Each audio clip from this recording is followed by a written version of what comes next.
오늘 설교 제목 확인하셨습니까? 2026년 참 부자로 사세요.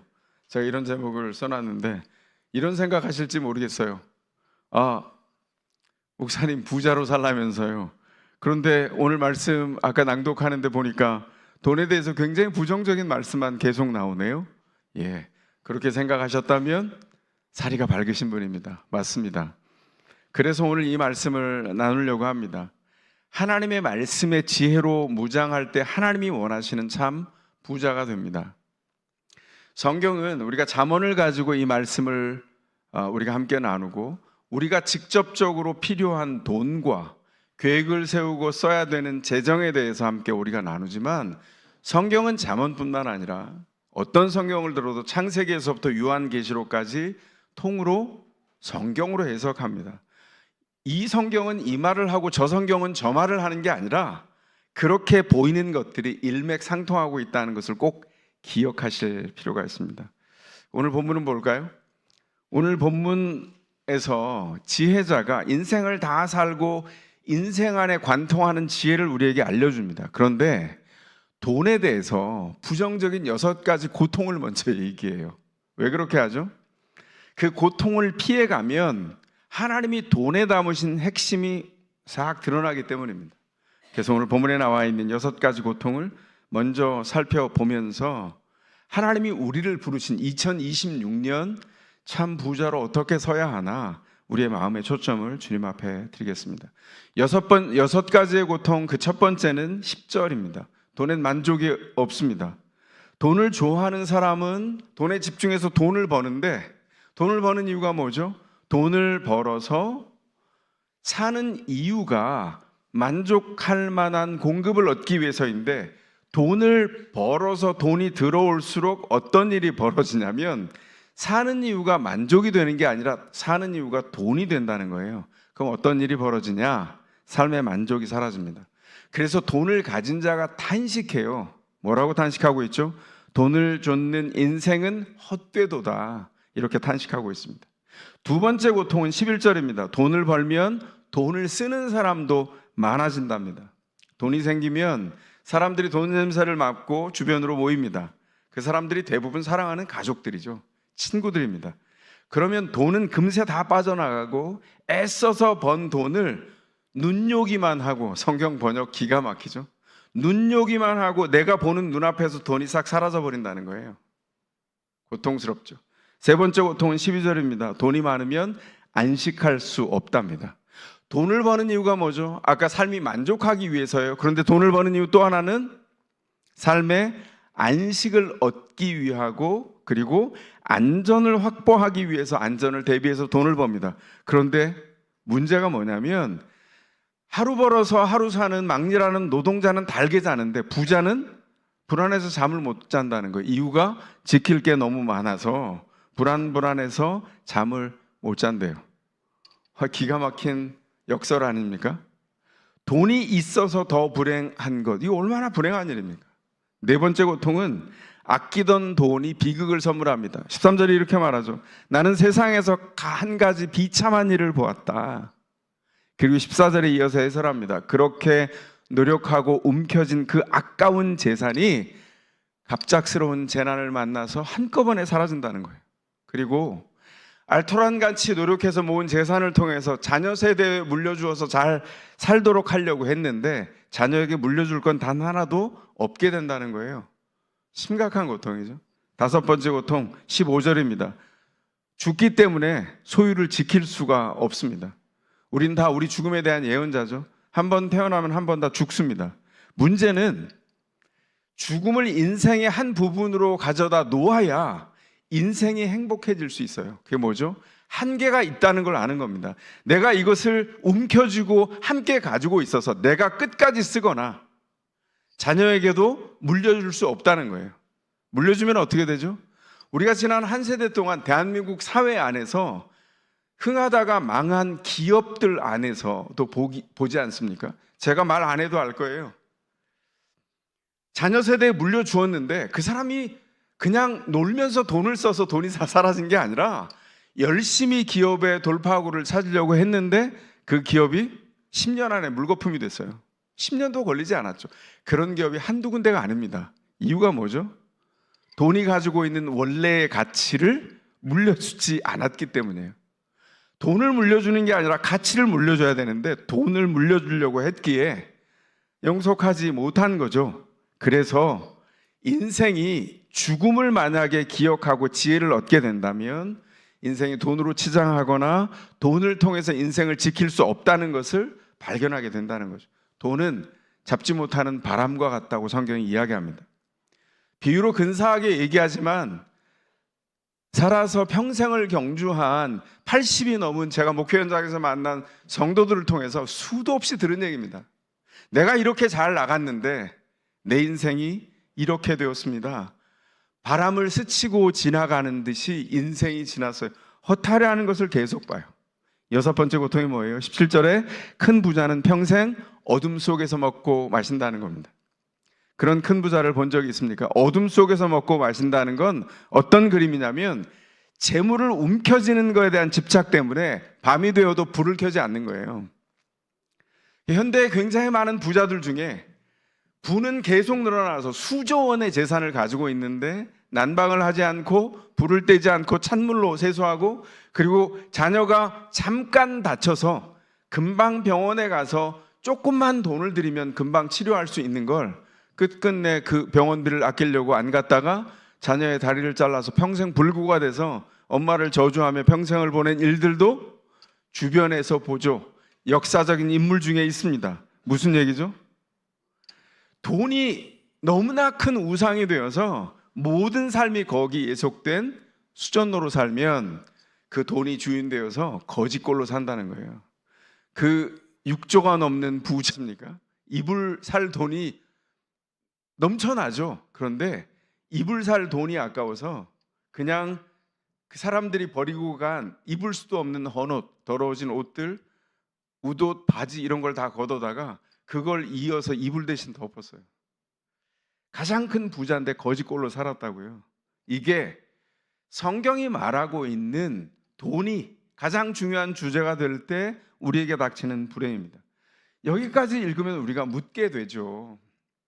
그래서 하나님께서 우리에게 허락한 참 부자가 되려면 어떻게 살아야 되지?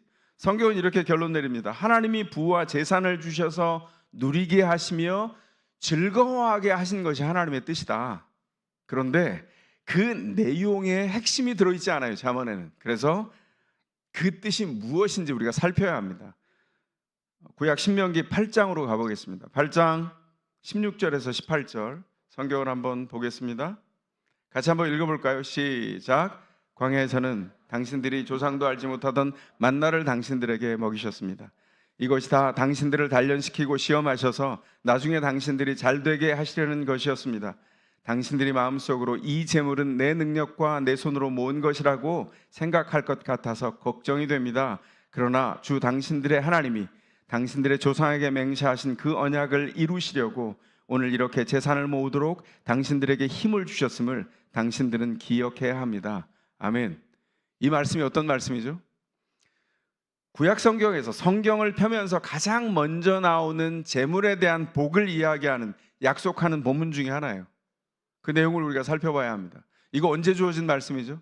이스라엘 백성이 구원을 받아 광야를 40년 동안 거쳐오고 맨 마지막에 약속의 땅에 들어가기 직전에 모압 광야에 모여서 그 40년을 걸어온 사람들에게 하나님이 어떤 뜻으로 이 40년을 인도하셨는지를 요약해서 정리하고 마음의 초점을 분명히 하는 3번의 설교를 모세가 백성들에게 베풉니다. 그 첫 번째 설교의 핵심이 신명기 8장이에요. 어떤 내용이 들어있죠? 당신들을 광야로 인도하셨다. 그런데 그곳에서 하나님께서 당신들에게 만나를 먹이셨다 이렇게 말씀하세요. 사람들은 광야로 내몰린 것이 불행이라고 말합니다. 정말 그렇습니까? 하나님께서 광야로 데리고 가신 이유는 그들의 부족함 때문이지만 그래도 거기서 최선을 주셨어요. 백성들을 단련하시고 시험하셔서 나중에 잘되게 하시려는 것이었다. 그렇게 말씀하시죠. 신명기 8장 16절에서 개역 개정 성경에 보면 이렇게 되어 있습니다. 마침내 내가 하나님이 허락한 복을 내가 누리게 하려고 내게 복을 주려 하심이라 이렇게 말씀하셨어요.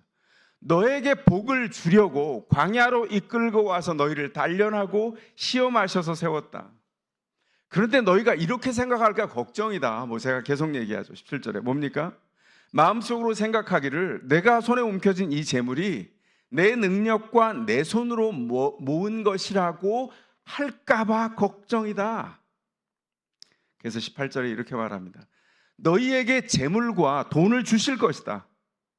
근데 너희는 반드시 기억해야 돼. 너희에게 재산을 모으도록 너희에게 힘을 주신 이유가 있는데 딱 하나야. 뭐죠? 너희 조상들에게 맹세하신 하나님의 언약을 이루시려고 하기 위함이다. 아브라함에게 언약을 맺으셨죠. 그 언약을 바닷가의 모래처럼 하늘에 별과 같이 많은 백성을 만들고 복의 근원이 되게 하겠고 그 산물에 복을 주어서 하나님의 은혜를 누리게 하겠다고 약속하셨어요. 그런데 그 이유가 뭘까요? 아브라함은 그걸 지킬 능력도 없어요. 언약의 당사자 중에 하나님과 아브라함이 맺었지만 아브라함은 능력이 없어요. 정말 우리와 똑같은 사람입니다. 그런데 하나님이 끝끝내 아브라함에게 이루신 일이 있죠. 아브라함의 별명이 뭔지 아세요? 하나님이 추적하신 사람. 그래서 하나님의 별명은 아브라함의 추적자였어요. 아브라함을 끝끝내 추적하셔서 그가 실수로 넘어지고 자빠지고 실패할 때 그를 끝끝내 일으키셔서 하나님의 은혜를 베푸셨어요. 하나님이 가진 모든 것으로 아브라함을 공급하시고 세우시고 일으켜 주셨다는 거죠. 그걸 기억하라는 겁니다. 이 백성이 광야에서 그냥 버려졌습니까? 아니요. 40년 동안 만나가 새벽마다 내렸어요. 기적을 베푸셔서 일상에서 하나님의 기적을 경험하게 하셨다고요. 그 유효한 것이 지금 우리에게도 있습니다. 우리가 오늘부터 복상하는 요한복음에서는 그 만나가 누구라고 하죠? 예수 그리스도라고 하죠. 예수 그리스도 하나님이 주신 최선으로 모든 것으로 당신이 가진 부를 동원하여서 그 백성을 안고 그 광야를 통과하게 하셔서 이유가 하나입니다. 고생해야 하나님의 은혜를 알기 때문이죠. 그 고생 속에서 인생의 참 의미를 발견하기 때문이죠. 연약한 것, 약한 것, 그리고 인생의 골짜기에 어둠의 때를 지나가는 것, 그게 나쁜 일이 아닙니다. 그 일을 통해서 하나님을 경배할 수만 있다면 하나님이 우리에게 일양 미쁘신 신실하신 하나님의 은혜와 공급으로 함께 하셨다는 것을 안다면 그럼 어떻게 해야 되죠? 그 은혜에 주목해야 됩니다. 제가 제 간증은 하지 않겠습니다. 저에게 요만큼이라도 좋은 구석이 있다면 하나님이 고생시켜서 광야에 굴려서 자첩처럼 살게 하셔서 그 수많은 어둠과 골짜기를 지나서 주님의 은혜와 생명과 그 숨결을 느끼게 하셨기에 주님을 경배하게 하셨어요. 우린 기억해야 합니다. 주님께서 복 주시며 기적을 일상으로 만들어서 우리를 인도하셨어요. 지금 현재 광야에 있다고 생각합니까? 훈련장입니다. 우리를 훈련하시고 단련하셔서 우리를 주의 사람으로 세우기 위해서 주님께서 우리에게 필요한 것을 필요한 때에 주세요. 주님께서 염려하시는 것 기억해야 됩니다. 돈을 모으면 주님의 은혜를 까맣게 잊어버리고 이거 내 실력이지 내가 모았지 이렇게 할까 봐 잊으면 어떻게 된다고요? 망합니다. 넘어져요. 주님이 우리를 일방적으로 사랑하시고 언약을 맺으시고 약속을 끝까지 지키셨다고요. 어떻게 하셨어요? 우리에게 복 주셨습니다. 만나로 인도하셨어요. 우리 안에서 지난 한 주간도 좋은 일도 있었지만 얼마나 온갖 상실 한가운데 있었습니까? 사랑하는 가족을 떠나보내고 내가 그토록 원하던 길이 열리지 않고 그 문이 닫혀 있고 문은 아예 없는 것 같고 하나님이 다른 길을 내시는 걸 기다려야 되는 번호표를 1번이 아니라 10,000번이나 30,000번 뽑은 것 같은 숨이 턱턱 막히는 고구마를 10,000개쯤 목에 쳐 박아놓은 것 같은 그런 느낌 아니셨어요? 그럼에도 불구하고 어디에 주목해야 하냐면 마음의 초점을 주님 앞에 주목해야 합니다. 주님은 일방적으로 우리를 사랑하셨어요. 오늘도 우리를 그렇게 사랑하시고 일방적으로 언약을 맺으시고 끝끝내 그 약속을 지키십니다. 우리를 복 주십니다. 문제는 뭐죠? 우리가 인내의 열매를 맺지 못해요. 주님께서 은혜 주시는 것을 제대로 붙들지를 못합니다. 하나님이 우리를 키우시려고 모든 자원을 동원하셔서 사랑하셨어요. 그걸 뭐라고 한다고요? 우리가 주님의 비전입니다. 우리가 주님의 비전의 열매예요. 성경에 말하고 있는 참 부자가 누구입니까? 주님의 공급과 복 주심을 정말 절절히 느끼면서 누리는 사람입니다. 주님이 주신 주님의 꿈과 비전이 나에게서 맺혀진 열매라는 것을 발견하고 주님을 경배하는 사람이 참 부자입니다. 그래서 참 부자는 주님이 주신 돈을 비전으로 쓰는 사람이에요. 움켜쥐고 모으는 사람이 아니라 주님이 주신 돈을 비전으로 바꾸어서 쓸 줄 아는 사람이 참 부자입니다. 돈을 비전으로 쓰는 일은 개인에게만 있는 것이 아니라 국가를 통해서도 있습니다. 가장 가까운 국가? 일본의 예를 한번 들어볼까요? 일본 떠올리면 어떤 사람에게는 호불호가 있을 겁니다. 좋아하는 사람도 있고 싫어하는 사람도 있겠죠. 저 어렸을 때는 일본은 늘 싫어하는 대상이었잖아요. 그래서 멸칭으로 불렀습니다. 기억나세요? 전문 용어? 쪽발이 이렇게 불렀어요. 혹시 그런 불편함이 있는 분들도 기억하십시오. 저도 불편함이 없는 것 아닙니다. 중요한 건 뭐냐면 배울 게 있다면 분명히 배워야 돼요. 지금의 일본은 우리가 배울 게 거의 없어 보이지만 메이지 유신을 했던 1868년에 일본은 배울 게 너무나 많습니다. 제가 정신이 흐려질 때마다 이 책을 뽑아서 다시 읽어요. 다시 또 읽습니다. 읽을 때마다 충격을 받고 때로는 약이 올라요. 그만큼 일본은 이전과 전혀 다른 일본이 됐습니다. 1868년 이전의 일본과 조선 비교하면 어떨까요? 조선이 일본보다 국력이 조금 떨어진 건 사실입니다. 그러나 도토리 키재기였어요. 68년 이후는 비교 불가합니다. 메이지 유신을 단행하고 국가 비전을 써놨어요. 국가 비전이 4자입니다. 타라 입구, 아시아를 벗어나서 우리가 유럽을 옛날 말로 구라파라고 했습니다. 입구, 유럽으로 진입하자. 이게 일본의 그 당시의 국가 비전이었어요. 그래서 메이지 유신을 단행한 후 3년 후인 1871년에 요코하마 항구에서 배가 떠납니다. 일본의 107명의 사절단을 싣고 미국과 유럽을 돌아서 떠나오는 사절단이 있는데 그 대표가 이와쿠라 도모미라 이와쿠라 사절단이라고 불렀어요. 사절단 사진 한번 보여주시겠어요? 요 대표입니다. 107명 중에 대표 요 5명이 왜 중요하냐? 왼쪽부터 제가 한번 이름을 잊어버려도 되는데 왼쪽에 있는 사람 왼쪽에서 오른쪽 순으로 기도 다카요시, 야마구치 마스카, 그리고 가운데 상투를 틀고 일본 전통 복장을 한 사람이 그 정사인 이와쿠라 도모미, 그리고 그 바로 오른쪽에 있는 사람이 우리가 다 아는 이토 히로부미, 그리고 맨 오른쪽이 오쿠보 도시미치예요. 이 5사람이 누구냐면 메이지 정부의 강요입니다. 장관들이에요. 그러니까 이 사람들이 사절단으로 가는 게 이상하지 않습니까? 요즘처럼 비행기를 타고 일주일 갔다 오는 게 아니에요. 이 사람들의 요 사절단 행렬이 몇 년 지속되는 줄 아세요? 2년 동안 지속됐습니다. 국가의 강요가 5사람이, 이 사람 노른자이 같은 사람들이에요. 메이지 정부에서 5사람이 2년을 비웠단 말이에요. 왜 이렇게 했을까요? 그만큼 절실했습니다. 유럽을 배워오는 것이 근대화였기 때문에 이 이와쿠라 도모미부터 시작해서 다 배우기를 사모했죠. 미국에 도착했습니다. 충격을 받아요. 이와쿠라 도모미부터 뭐죠? 미국과 유럽의 철도를 보고 놀랬습니다. 영국에 도착해서는 공업기술을 보고 충격을 받았어요. 그리고 2년 후에 돌아오자마자 이와쿠라가 직접 일본의 번영이 철도에 있다고 생각해서 귀국하자마자 철도회사 설립에 직접 관여합니다. 그리고 맨 오른쪽에 있는 오쿠보 도시미치, 독일에 가서 그때 재상이었던 비스마르크를 만나요. 그의 연설을 듣고 또 이 사람은 충격을 받습니다. 연설을 요약하면 이래요.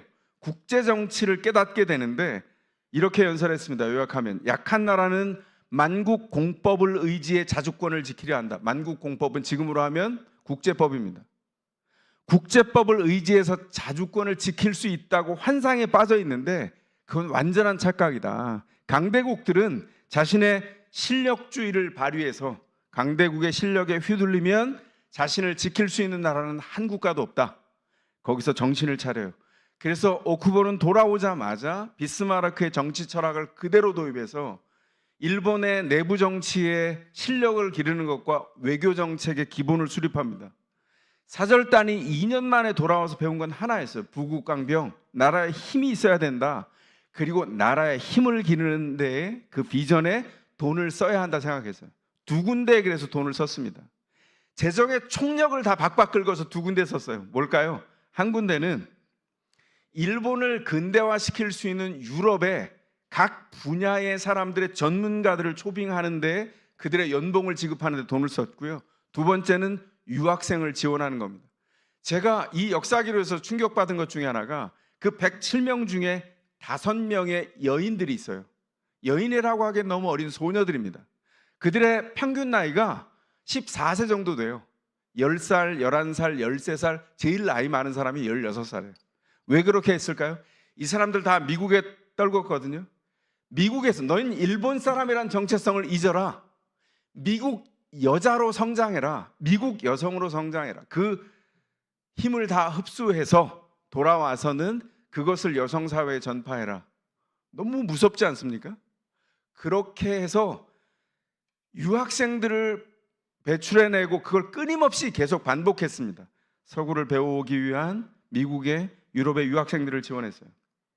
1874년 일본 통계를 보면 당시 일본 총리의 월급이 800엔이었는데 총리급 급여가 지급된 외국인이 10명이 넘었어요. 이거 무슨 뜻이죠? 돈을 비전으로 썼다는 겁니다. 독일에 도착해서는 독일의 헌법을 기초해서 일본 입헌군주제 헌법을 만들어요.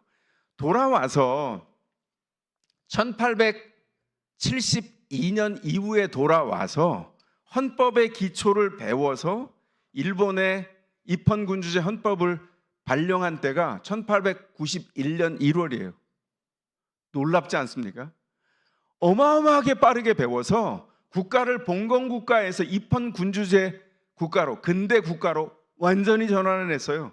근본위의 화폐제도. 당시에 메이지 이전에 화폐 제도가 일본의 엉망이었거든요. 근본위의 화폐제도로 사회를 바꾸어내고 영국에 가서는 중앙은행을 설립하는 방법과 해군력과 군사력을 키워가는 일들을 배우고 육군은 독일에서 배웠죠. 영국에서 공업 기술을 지도받아서 200명의 기술자를 10년 안에 배출해냅니다. 일본의 기본 밑바닥과 산업 인프라가 한꺼번에 다 바뀌는 거예요.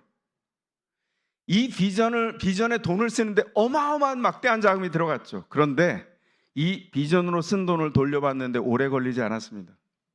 돈에 휘둘리지 않으려면 어떻게 될까요? 이게 국가만의 문제일까요? 아닙니다. 개인과 가정과 교회에도 똑같습니다. 돈에 휘둘리지 않으려면 비전에 돈을 쓸 줄 알아야 합니다. 2026년 우리가 어떻게 참 부자가 될 수 있을까요? 나는 어떻게 성경이 말하는 참 부자가 될까요? 우리 가정은 어떻게 주님이 말하는 참 부자가 되고 우리 가문을 참 부자가 되는 가문으로 세워가고 우리의 직장과 진로를 구할 때 참 부자가 되는 길은 어떻게 걸어갈까요? 교회가 하나님의 비전을 통하여서 이 재정의 원칙들을 어떻게 세워갈까요? 하나님의 뜻에 연결하여야 하죠. 우리의 2026년 우리가 연말이 되었을 때 우리가 받아들 성적표는 우리가 비전을 향하여 쓴 돈이 우리의 성적표가 될 겁니다. 여러분들 자녀들 어떻게 크기를 원합니까? 이구동성으로 다 얘기하세요. 우리 아이가 잘 큰다면 믿음으로 클 수만 있다면 내 심장이라도 떼서 아이가 크게 하겠다. 우리 부모들이 다 얘기합니다. 여기에 이견을 달 수 있는 사람은 아무도 없어요. 그렇다면 자녀의 믿음 성장이 여러분의 비전 아닙니까? 그럼 어떻게 해야 되죠? 그 자녀의 믿음 성장을 위해서 그 비전에 돈을 써야죠. 믿음 계승으로 자녀들이 세워지지 않습니까? 그 비전이 만약에 우리의 것이라면 거기에 그 비전에 돈을 써야 자녀들이 믿음으로 자란다는 겁니다. 우리가 믿음 계승을 하는 더세물 학교와 우리 주일학교가 있습니다. 어떻게 이 아이들을 돈을 비전으로 써서 이 아이를 길러낼 수 있을까? 이후에 우리의 방향들을 정확하게 잡아가야 될 거예요. 제가 성경을 다시 보면서 하나님 앞에 회개했습니다. 비전으로 돈을 써야 하는데 우리가 헛짓 쓴 것은 없습니다. 그러나 더 또렷하게 그것을 생각하고 써야 하겠구나. 그러면 어떻게 해야 되죠? 낡은 질서를 잘라내야 합니다. 새 질서는, 그리고 새로운 마음의 새 계획, 2026년은 2025년에서 끝자 5자가 6자로 바뀌어서 오는 게 아니에요. 우리가 가지고 있는 낡은 태도를 끊어내야 새 것이 옵니다. 어떻게 해야 될까요? 여태껏 나를 세웠던, 나를 유지했던 태도, 그 세계관과 완전히 끊어내서 결별할 때 새로운 날들이 시작돼요. 2026년을 그렇게 세워야 되지 않겠습니까? 아까 제가 말씀드렸던 이와쿠라 사절단의 전권 특명대사라고 하는 별칭을 가졌던 이와쿠라 도모미, 일본 전통 복장을 하고 상투를 틀었던, 너무 기가 막힌 건 일본 내에 이미 단발령이 내려서 다 머리를 자르고 거기에 나와 있는 강요들도 다 양복을 입었잖아요. 본인만 고집스럽게 전통을 지켰어요. 근데 어떻게 됐을까요?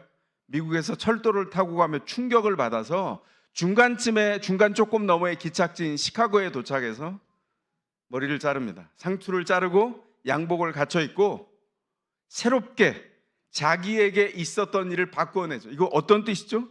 이전의 태도를 잘라낸 겁니다. 이전의 세계관을, 낡은 것을 버리고 새 것을 새로 입겠다고 작정한 거예요.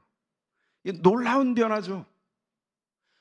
우리 교회가 여태껏 함께 나누고 공유한 비전이 있습니다. 그 뭔지 기억나세요? 그 첫 번째가 여기 나와 있는 대로 복음을 믿고 누리고 전하는 교회로 서는 것입니다. 그리고 두 번째가 뭐죠? 두 번째 우리가 나눴던 게 하나님의 일하심을 증거하는 삶으로 일상을 살겠다는 겁니다. 한 예를 들어 볼까요? 여러분 더성경 읽기 많은 분들이 참여하셨습니다. 지금 까똑까똑 하고 계신데, 경주하고 계신데, 지난주 중에 읽었던 본문 중에 창세기 22장이 있죠. 거기에 누가 나오죠? 아브라함이 나옵니다. 아브라함은 실수투성이었어요. 마누라도 팔아먹으려고 했던 정말 고약한, 연약한 사람이죠. 하나님이 그를 끝내 붙들어서, 그를 끝끝내 추적하셔서 믿음의 사람으로 세운 정점의 자리가 창세기 22장에 나옵니다. 아들이 없었어요. 하늘의 별과 같이, 바닷가의 모래들과 같이 많은 민족을 후손으로 주겠다는데 정작 불임 부부입니다. 그런데 어떻게 했어요? 기다려서 100세에 얻은 아들 이삭이 성장하는데 하나님이 이렇게 말씀합니다. 내가 너를 모든 자원을 동원하여, 금보다 귀한 모든 자원을 동원하여 너를 오늘날의 너 아브라함으로 키웠다. 원래 이름이 아브람이었죠. 아브라함으로 키웠어요. 모든 열국의 아비가 되는 사람으로 키웠습니다. 그런데 그에게 뭘 명령하냐면 100세에 주신 아들, 금보다 귀한, 눈에 넣어도 아프지 않은 이삭을 번제로 바치라고 명령하세요. 놀라운 건 반응입니다. 아브라함이 어떻게 했어요? 하나님의 일하심을 믿으며 주님을 경배했습니다. 그래서 번제로 드릴 나무를 해서 아들 이삭에게 지우고 종들도 따라오지 못하게 하고 모리아산을 올라갑니다. 눈물 나는 대목이죠. 이삭이 물어요. 아버지, 제물로 드릴 짐승은 어디 있습니까? 하나님이 준비하실 거야. 그리고 모리아산을 올라서 제단을 나무로 쌓고 그 위에 이삭을 올립니다. 이삭, 힘이 커가는 최소한 청소년이에요. 그 청년을 거기다 올려요. 그런데 성경은 반항했다는 말이 단 한마디도 없습니다. 그리고 칼을 들어서 그 아들을 잡아서 번제를 드리려고 하는데 하늘에서 천사가 나타나서 말리죠. 스탑! 그만해라! 그리고 하나님이 이렇게 말씀하십니다. 네 경배를 하나님이 받으셨다. 네가 드릴 제물은 너의 믿음처럼 수풀에 두었다. 수풀에 순양을 예비해 놓으셔서 순양을 꺼내다가 제물로 아브라함과 이삭이 함께 바칩니다. 그리고 그것이 이정표가 됐어요. 믿음에. 뭐죠? 여호와 이레, 하나님이 준비하신다. 하나님이 우리를 위해서 준비하셔서 우리의 인생이 여지껏 왔어요.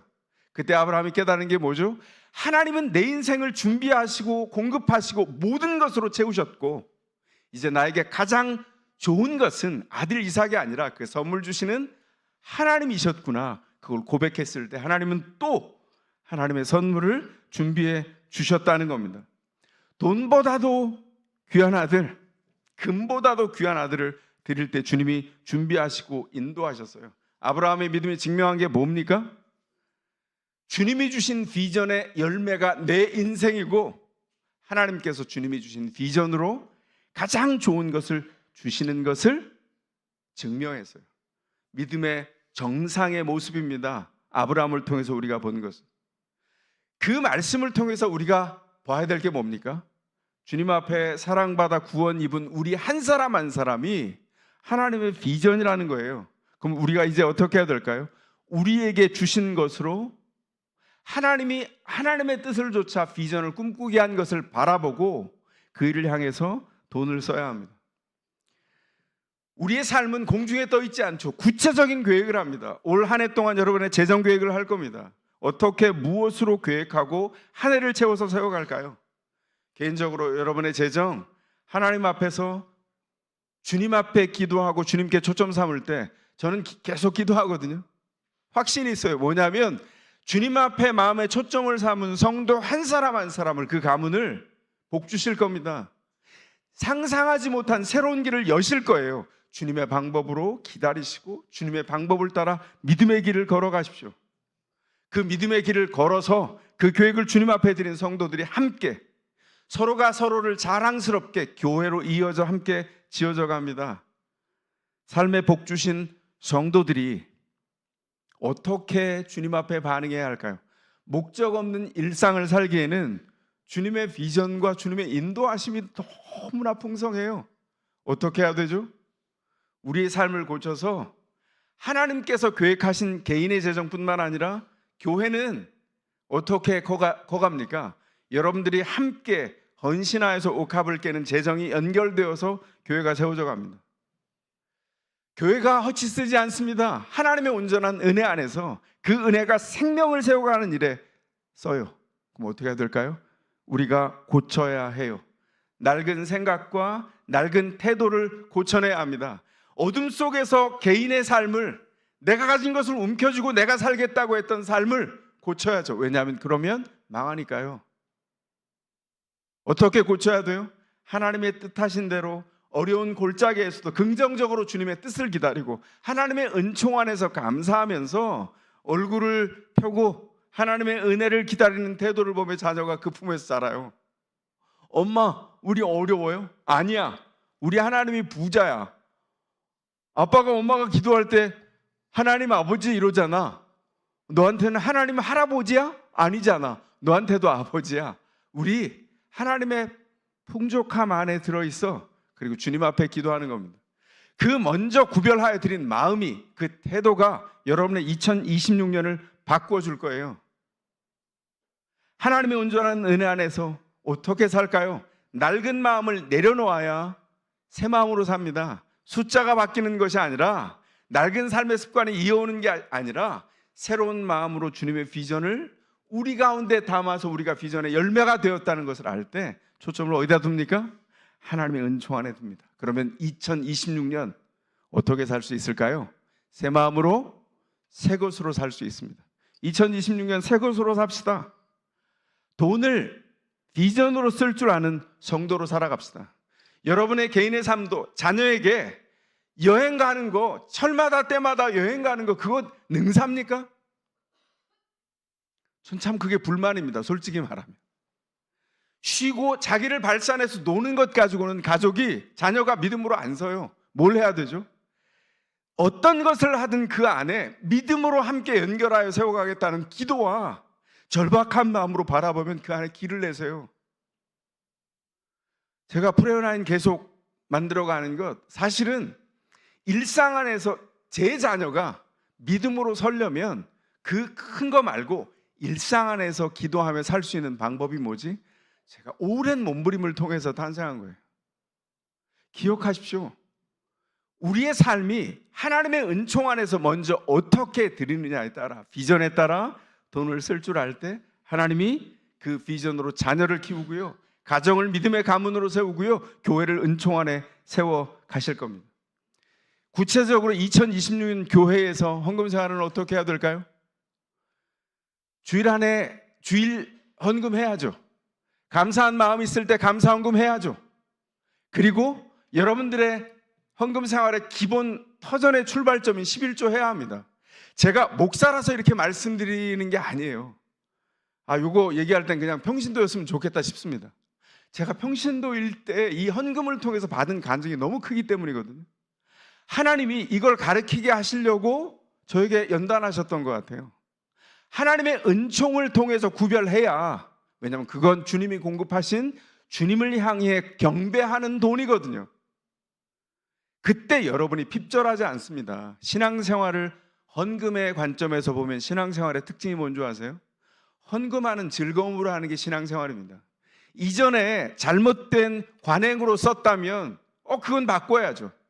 우리 교회가 그렇게 하지 않는다니까요. 제가 개인적으로 제 청년사역에서 제자라고 했던 이제 목사가 된 분이 있어요. 그분이 저한테 금융사업을 하면서 큰 돈을 가지고 저한테 왔습니다. 그리고 이렇게 말했어요. 그 현금 다발을 가지고 와서, 목사님, 이거 목사님이 쓰시고 싶은데 마음대로 쓰세요. 이전에 이런 관행들이 있었죠. 그래서 제가 보고 얘기했어요. 형제, 내가 물을게. 내가 어느 교회 목사지? 본인이 함께 출석한 교회 목사예요. 그러면 교회가 재정을 허투루 쓰거나 부정스럽게 쓰나? 아닌데요. 재정 어항처럼 깨끗하게 쓰지. 우리 그 전통 안에 있어요. 근데 이걸 왜 나한테 줘? 아니, 목사님이 사역하시는데 쓰시면 좋을 것 같아서. 마음은 고마운데 이거 나한테 주면 안 돼. 이거 교회 헌금하세요. 교회가 목적에 맞게 쓸 수 있도록 기회를 주세요. 제가 그랬어요. 저한테 그런 거 안 하셔도 됩니다. 여러분 중에 저한테 그렇게 하신 분들이 있어요. 제가 어떻게 했죠? 웃으면서 개인적으로 헌금 안 받습니다. 저 이러면 진짜 신방 이제 한 번도 안 와요. 이러면서 교회에 헌금하세요. 여러분들이 그걸 놓고 감사했잖아요. 하나님의 온전한 은총 안에서 헌금 생활도 여러분 안에 믿음의 통로를 넓혀가는 놀라운 과정이 될 거예요. 그거 2026년 이전과 다르게 변화시켜야 합니다. 존 웨슬리가 이렇게 얘기했죠. 예수님을 사랑합니까? 예수님을 사랑하는 정도는 주머니에서 나오는 돈만큼입니다. 이렇게 얘기했어요. 굉장히 노골적이죠. 우리가 예수님의 사랑을 받았나요? 그렇죠. 예수님이 십자가에서 그 생명의 비전으로 우리를 구원하셔서 우리는 예수님의 생명의 비전이 맺은 열매입니다. 사랑 덩어리입니다. 모든 것으로 우리를 사랑하셨어요. 하나님이 자기 아들을 희생하셔서 우리를 세우셨거든요. 어떻게 해야 될까요? 이거 주님 앞에서 약속하며 달려갈 경제입니다. 개인의 경제도 비전으로 세우십시오. 함께 세워져가는 교회 재정도 그 비전으로 세우기를 원합니다. 그래서 그 비전에 여러분의 개인의 헌금 생활도 헌신해 주시기 바랍니다. 2026년 우리 개인이나 교회 공동체가 돈을 비전으로 썼으면 좋겠습니다. 그렇게 한 걸음을 옮겨가면 여러분 안에 어떤 일이 생길까요? 여러분의 믿음이 거룩한 상상으로 채워지기 시작합니다. 내 자녀가 핍절치 않겠구나. 의인의 자녀가 걸식하는 것을 본 적이 없다고 성경이 단언하죠. 의인이 누굽니까? 하나님의 뜻대로 재정을 쓴 사람이에요. 하나님의 은총 안에서 그 뜻을 받아서 작아 보이는 일상을 살아간 사람입니다. 오늘 잠언으로 돌아와 볼까요? 먹고 마시고 즐거워하는 모든 일이 우리에게 준 선물이다, 이렇게 말씀하셨어요. 그 평범한 먹고 마시고 즐거워하는 일이 어떻게 가능할까? 주님의 비전의 열매인 것을 알아서 우리의 삶이 또한 비전의 열매를 맺을 때 우리의 삶에 그 비전이 녹아들어서 우리가 풍성한 생명을 누리고 그걸 공유하게 됩니다. 이 놀라운 초청에 우리가 있다고요. 예수님을 사랑하세요? 그 초청에 응답하시기 바랍니다. 그 은혜를 누리며 2026년 한 해 동안 참 부자로 사시기를 주의 이름으로 축원합니다.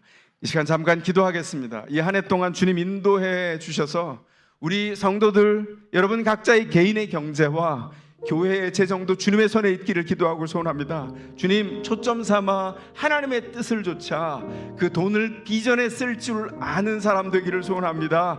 그렇게 계획하고 그렇게 고백하고 그렇게 실행하고 헌신하여서 2026년이 하나님의 은혜로 가득 채워지기를 원합니다. 이 마음으로 주님 앞에 간절히 기도하시겠습니다.